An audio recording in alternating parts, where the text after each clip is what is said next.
Aloha mai nā hoa maka mai kumu kapuni nui o ki awea hiki ni hau pere lani. Nu ke kua wau kaunoa mai ke ana ke kua mai au. Aloha e, aloha e, aloha e. Greetings, relatives. My name is Melissa, and I'm happy to be here with all of you to engage in some really critical and important conversations about revitalizing our Indigenous territories from conflict to collaboration, and looking at different tribal strategies for resistance and restoration from many different perspectives. We have scholars, we have tribal leaders, we have activists, we have educators, we have practitioners, knowledge holders. So really honored to be here with all of you.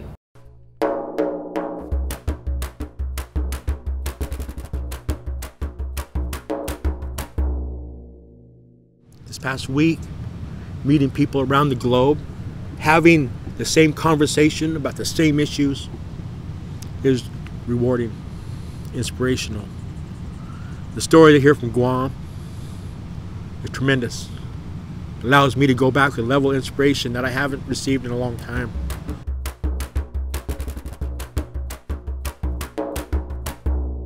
Guam has been tormented in many ways, and so it really makes us a very unique and diverse culture. 30% of the island is owned and controlled by the Department of Defense and the federal government. And that has meant a lot in terms of impacting Native connections to the land. A lot of families lost property by forced condemnation right after the war for security purposes. And I'm actually a descendant of one of those families. So we thought it would be really important to focus a project that really looks at ecological and cultural sustainability and promote the connection between food, health, culture, and the environment in order for our community to be more engaged in a participatory democracy. Eat Your Heritage was the name of our food democracy tour and gala interpretive dinner event. And so we're pretty much the first organization to offer this to the public, and the response has been overwhelming. People are hungry for this knowledge. They want to know who their farmers are, what are they growing, they want to taste it. At some point, Western science will, or it may, catch up to traditional ecological knowledge. I like to talk about my work as like an investment model, you know, about a 30,000-year investment model.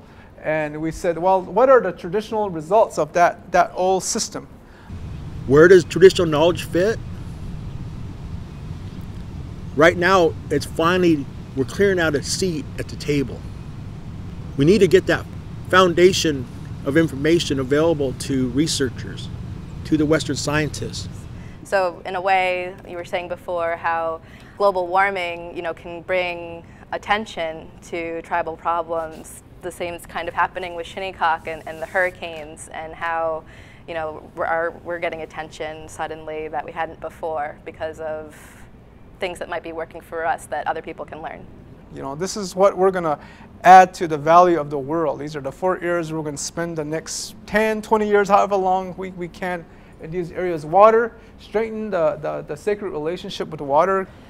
For all Indigenous peoples of the world, water is the source of material, physical, and spiritual life. Water is not a resource, but a relative. You cannot look at water through a Western capitalistic lens. If we continue to do that, our future doesn't look good for all of life, human life, animal life, plant life. We really need a paradigm shift in the way we think about water. Health is another one, is like, again, figuring out how to keep our food systems, our farming systems, our health systems going. Language and culture, is we can't protect our lands, we can't be in touch with water, we can't be in touch with the land unless we have our language and our cultural ways, and unless we retain that. And then our sacred sites. You know, there's a whole set of sacred sites, and we got to figure out how to protect these. We got to use all the tools that are out there. I am determined to utilize the information, the tools that provided at this workshop, this conference, to move forward. I feel like I extended my family, and now with that I'm heading back home to my wife, to my family, into my relations with a full heart and a warm heart. Yotwa.